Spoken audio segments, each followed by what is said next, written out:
Welcome back to another episode of Tough Men of Faith. RT couldn't be with us today, so you get me, Nick Robertson, and I have a special guest with us today, Daryl Whitney. Daryl, Hello. how you doing? I'm doing great. How are you? I'm great. This is going to be fun. See, you're sitting in RT's chair, and I was going to sit there today, but I didn't want to. Well, I feel like he says stupid stuff in that chair, and I think it's the chair, so that's why I chose to sit in my seat. Oh, well, I should feel right at home. Yeah, right. Daryl, tell us something about yourself. What do you do? I'm Daryl Whitney's my name. I'm married. Yeah. I have a wife named Kathy Yeah. Whitney. She's awesome. I know thank that. you. Yeah. We've been married for 26 years, dated probably 5 years before, so Nice. we've been together for 31, and I'm 48, so That's awesome. more than half my life we've Yeah. been together. So that's And you were awesome. young, too. Yeah. Yeah, that's cool. Yeah, high school sweethearts. You got a bunch of kids, too, don't you? Yeah, a bunch. I got 3 kids. Whole mess of them. It feels like a bunch. Yeah. I've got 3 kids. I got a daughter, Rebecca. Nice. She's 24 years old. I got Okay. a son, Jacob, 20 years old, and a son, Joshua's 15 years old. Yeah. And Joshua's a golf player, right? Yeah, Joshua's a golf player. Yeah. He, first-year golfer. Yeah. But he played for the school this year. He's doing real well. It's funny. His handicap is better than mine. His average is better than mine. Oh, is that right? And he rubs it in every time we talk. He's like, oh, yeah, we should get together and go golf sometime. I've been playing for, I don't know, 6 or 7 years on and off a little bit, and kid's already better than me, so I don't even want to go play with him now. He is 15, though. He's a chump. You can take him. So anyway, I kind of was thinking a little bit this week about how you and I, kind of blue collar. Mhm. You drive a truck for a living, right? Mm-hmm. Yeah. And I'm in the drywall business, construction, but I mean it's kind of the same thing with both of us. It's all construction, but kind of blue collar, and it seems like we both, I don't know how to word it, but like we're almost called to teach without being called to teach, or we Right. find ourselves in teaching positions in life. I've attended a few classes that you've put on, and I've seen you a couple of Sunday mornings, giving a sermon on stage. And I really thought this would be a fun interview because it seems like you and I have both been kind of called to teach with no formal teacher training. Right. Like we just wing it, Right. Right. and just the huge responsibility that comes with. In James chapter 3, verse 1, it says, "Not many of you should become teachers, my fellow believers, because you know that we who teach will be judged more strictly." Yeah. And I think about that a lot whenever I'm teaching somebody something. So thinking about that, and I've attended some of your classes and stuff, how did you know you wanted to teach, or did you just get kind of thrown into it and just winged it too? It's hard to explain. I mean, I definitely think it's completely a God thing because I'm not the type of person that likes to talk in front of people, like public speaking. Yeah. In fact, I hate it. But the only time that I even like to talk in front of people or talk to a crowd of people or a group is about Jesus. Yeah. And about God. And Yeah. not that I know everything about God or Jesus. I certainly don't. But I am passionate to want to share what I do know about Yeah. Jesus. So, yeah, I mean, I feel comfortable when I preach, when I teach, because I just love to talk about Jesus. And I love to share with everybody I can, what he's done in my life. Yeah. Like I said, I'm not, like you mentioned, I'm not being professionally trained in anything Right. other than just being the great dude that I am. No, I'm just kidding. No, but that's exactly what I was thinking is I haven't been trained to teach. Right. But I find that when we teach about something that we're passionate about, it flows a lot easier. Mhm. It's easier to speak because I don't like talking in front of people either. And everybody says, picture the crowd's naked or, picture this to make it more at ease. And I think that just makes it way worse. I don't want to speak to 5 people or 10 people, much less, 100. But if I find something I'm passionate about, Right. it's really easy Yeah. to lead people and to teach them about it. Yeah, because, I mean, honestly, you're talking about or you're preaching about something that you love, so you don't even think in your mind that you're preaching. Right. Or you don't put that pressure on yourself that, I've got to teach to the sense that they've got to learn this or learn that. You're just, at that point, it's coming natural because you are talking about somebody or somebody. In this case, Jesus is Yeah. somebody that we love. Right. Yeah, And exactly. somebody who we want to get to know more. And that's what I've learned too, is that the more I get to know Jesus, the more I love Jesus and everything that he's done for me. Yeah. And therefore I do want to share what I can. Right. Yeah, you and I were talking about this a little bit ago before producer Blake got here, and it's like, we both work in construction, and, Mhm. when I think about that every day, sometimes, or I found myself in the past to be a different person at work than I am at home or at church, and I'm trying to fix that about myself. I don't want Right. people to think that I'm a hypocrite because I do this podcast and that I try and teach people and because of who I was yesterday at work or something. You know, I don't Right. want people to look at me and say, yeah, I don't know if I believe all that. You know, just I don't want people to get the wrong idea. I don't want to be something. I don't want to portray that I'm something that I'm not. Yeah, absolutely. I feel you with that because I mean I've dealt with that for the longest time Yeah. too. And it's hard. It's hard being in like the construction world and Right. not falling into what everybody around us is into. I feel like we find less Christians on the job site than we do anywhere else or, Yeah. you know, in a lot of other places. And, you know, people with their phones and pictures and TikToks and, you know, videos. And I mean, it just people are always, there's always a train to go in the other direction, it seems like. And I find it more so at work that there's always a train ready to take you in the wrong direction. Yeah, And, certainly. just trying to be better, you know, better for me and better for, you know, just everybody really. Yeah. Yeah. For me, the older I get, the less I care about what people think. Yeah. Not to sound rude or anything, but even when I was a kid, you know, teenager year, I didn't really have to deal with peer pressure so much because I just kind of had an attitude that I just didn't care too much. But the older I get, especially the deeper I'm growing in my faith, I don't really care about what people think about me in the sense that, you know, if they're going to think that I'm holier than thou or righteous or, you know, whatever type of name they want to tag me, whatever, you know, that's fine. Yeah. I mean, it doesn't affect me the way that they think it does. Well, and the other way that we look at it too is the things that we're working for and the things we're working towards aren't necessarily here on earth. Right. It's in our afterlife. You know, I'm not really worried about pleasing or, you know, putting on an act or a front for all these people over here to see because it's not the people that I'm trying to impress. Exactly. You know, right. It just carries a lot of weight. Just yeah. Again, not to sound rude, they're not worthy for me to put up a front to show them, to please them in any kind of way. Yeah. Well, and it kind of goes back to something we talked about in the past too, is not to judge non-Christians based on Christian values. Sure. But also with that, don't let non-Christians judge you as a Christian based off of non-Christian values. You know, that's right. Who cares what you think? and that's something I talk about with my coworkers a lot. Yeah. I tell them that as Christians, we are called to be holy. Holy, a lot of people think means perfect, means super spiritual, super right. Holy simply means to be set apart. Yeah. So as Christians, we are set apart. Yeah. I mean, if we're not, we're supposed to be Christ-like. You know, right, and trying to pursue that. I'm not saying that I am Christ or Christ-like, but I'm trying to be better than I was yesterday. Sure. And if we're not different than the world, then there's a problem. Yeah. Because as Christians, we need to be different. Yeah, then what are we portraying? Right. Right. Yeah. I was looking at Luke 6:40 earlier. It says, a disciple is not above his teacher, but everyone, when he is fully trained, will be like his teacher. And I really tried to dive into it a little bit. RT said a few weeks ago when we were doing a podcast about something, and I don't even remember now, that he hopes that when he's gone, people still look back and say, RT taught me that. Or, you know, and same thing here. And same thing I'm sure with you too. Nick taught me that. Daryl taught me that. I remember Daryl said this. Daryl pushed me in this direction.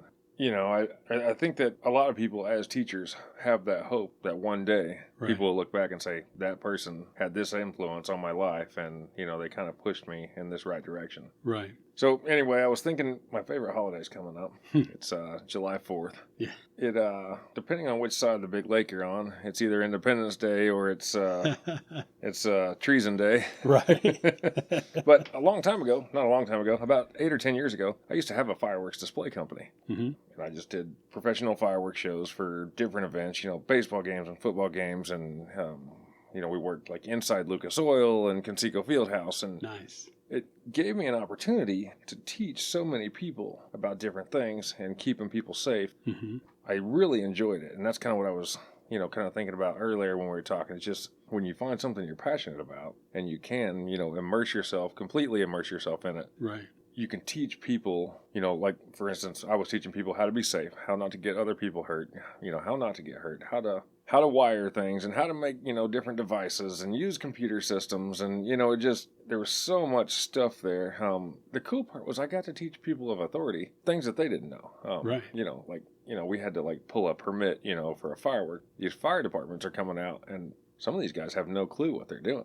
They're signing a piece of paper that says, you know, fire chief, and it's just got a line for him to do it. And I'm actually breaking it down for him and explaining it because I think nobody ever has, you know. And right. We're teaching these guys, and it just really got me to thinking about how much influence I had over those people at that point in my life and what I was teaching them. And, you know, teachers will be judged on what they taught and how they taught it. and what that impact was on their students. And, did we teach people the right things that led them to go out and be able to teach other people the right things? Or did we teach people the wrong things, or something that was wrong and it led them to teach other people, wrong as well? And it really puts a lot of weight on the teacher's shoulders to make sure that they're doing it the right way. Sure. And I was thinking about that, and I know it's fireworks. It doesn't really matter in the grand scheme of things, but it does, because there's a lot of situations, where you can get people hurt, or, That's right. You can teach people something wrong that could potentially cause them to go, or things to go awry later on. Yeah. So it got me thinking this week. Me and Rachel were out in the garage. So, okay,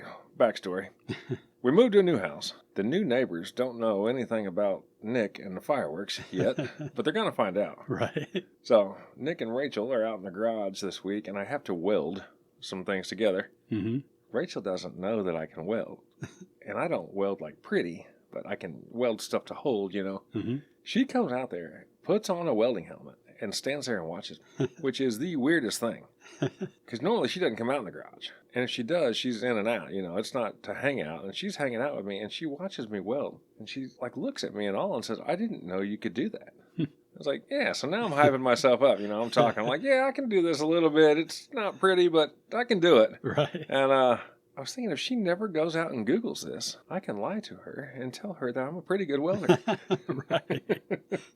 So anyway, that's the funny part of my story. Yeah, I love what you said earlier, though, about how we are teachers are set to I don't know how I want to put it, standard. Yeah, I think a higher standard. I think we're held to a higher standard. Right. And in order for us to do that, I think we must remain teachable ourselves, because you had mentioned how, we never get to the point where we become the master, especially in Christianity. Yeah. We're always learners. We're seekers ourselves. Yeah. And so if we don't remain teachable ourselves, then when we come to that crossroads and we get to answers that we don't have answers for, yeah, who are we looking to? I mean, right. Are we looking within ourselves? We shouldn't. Right. We should constantly be looking to Jesus. Yeah. We should constantly be reading and studying and digging through Scripture the way we need to learn. Yeah. So, yeah, a teacher, yeah, I mean, I think of myself when I come in, especially like in Sunday school morning setting, I'm the teacher. I'm supposed to present the lesson. I'm supposed to do this or that. But throughout the week, I am an avid student. I'm learning right. constantly and studying, because I don't know enough to teach unless if I learn myself. Right. Well, I think all good teachers are constantly learning. Yeah. I mean, the world is constantly changing, but we have to keep filling ourselves with knowledge to be able to, to share it with others. And it just makes me weary a little bit, but just be careful what you're teaching. Make sure you know what you're teaching and that it's right. And yep. And if you're being led, make sure to vet, the people that are leading you. Right. But when I thought about you and coming in to do the podcast, I was like, teacher. It's just the one thing that just that was the word that I thought of when I thought about Daryl coming in to hang out with me for a little bit, is teacher. Yeah, most people think stud, but that's all right. Right, yeah. I heard that about you, actually. But yeah, I don't know. It got me thinking about it a lot. I just make sure that we're teaching the right way, because I think we always have people watching us. We're always teaching people whether we realize it or not. And make sure that we're teaching those people the right way. We have kids that are always watching, what the older people are doing, and we have employees and coworkers, and everybody watches everybody, and people love to people watch. Oh, absolutely. And who are you and what are you portraying? Yeah. For those people to see. Yeah. I mean, I think for myself, the most important lessons that I've, quote, taught throughout my lifetime has not been in a classroom setting, but it's been within the confines of my own home. Yeah, absolutely. With my children. You Yeah. know, I don't think every day is a teaching moment, but like you said, they're watching. They're constantly looking and seeing what I'm doing, how I'm talking, how I'm acting, how I'm treating my wife, Kathy, as compared to how I say that I should do things. Yeah. So, yeah, that's another thing too, is it's like, we don't have kids, but a lot of our friends have kids. Mm-hmm. And how am I treating my wife? And what are those kids picking up from that? What are they seeing? Because, one day they're going to be dating, and I want them to have a positive, a role model almost, or a positive outlook, or, something that they want to see. Yeah. Their spouse or whoever they're dating. I want those people to be wanted to be treated right. Yeah. By their spouse because of what they've seen in other people's relationships. Right. And, it's just huge. And this has been awesome. I'm glad you came in today. Oh, thank you. Yeah. We do something whenever we have guests on. Okay. It's kind of a speed questions thing. It's kind of fun. Okay. But I don't know if you got a minute. Who would play you in a movie? Yeah, that's always fun because Like you it say feels The like Rock. the typical answer is like The Rock Yeah. or Stone Cold, or I'm bald, so I like Stone Cold. typically think of that. But Yeah. if I was to be honest, I probably would be more like Danny DeVito or Yeah. somebody. Yeah, I'm not big and bulky like The Rock. I definitely don't have a physique as any of them guys. This is So a podcast. You can embellish. We're not on TV. I could, but yeah. Yeah. I would say Danny DeVito. I'm Danny short, DeVito. All right, I like it. kind of plump. So yeah, DeVito. Short and plump. Yeah. What's a favorite book that you'd recommend? Not the Bible. Probably my all-time favorite book I think I read is titled Point Man. Okay. The author is Steve Farrar. Okay. He may be my favorite author. I've probably read 4 or 5 of his books. Nice. And it's an older book. It was written back in 1990. Okay. But That's not that old, you know. Well, it's 30. It is about 30 years old. Yeah, 32. so, yeah. Yeah. But I love that it's a book for men. Okay. But it's an awesome book. I recommend any man to read Point Man. Point Man. Yeah. Okay. Favorite person in the Bible, not Jesus. I like Joseph from the Old Testament. Okay. I agree. Yeah. I mean, I don't think the Bible actually, it gives like 12 chapters, I believe, like Genesis 38 through 50. Yeah. Talking about his life. And I don't know if there's any negative things spoken about Joseph. Yeah. Not to say that he was perfect. He Right. wasn't perfect, but just a tremendous, tremendous person to look at and study. And Yeah. some of the things he went through, I mean, we can relate. Not that, we've been thrown in prison wrongfully or things like that. Yeah. But some of the temptations he had, some of the things that he dealt with, Yeah. family issues, it's just very relatable, I think. I Yeah. love the story of Joseph. Nice. All right. Final question. Is Die Hard a Christmas movie? No, I love Die Hard. I absolutely love it, but no. That's okay to be wrong, Daryl. Thanks for I joining know, us today. yeah. This Sorry. has been great. Everybody, thanks for joining us today for Tough Men of Faith and having Daryl Whitney here with us. This has been great. We look forward to having our tea back with us, but man, it sure is nice to see somebody else sitting across the table from me. We will be back next week, and RT will be back with us, and that's all we got for you today. Thanks. Thanks for having me in.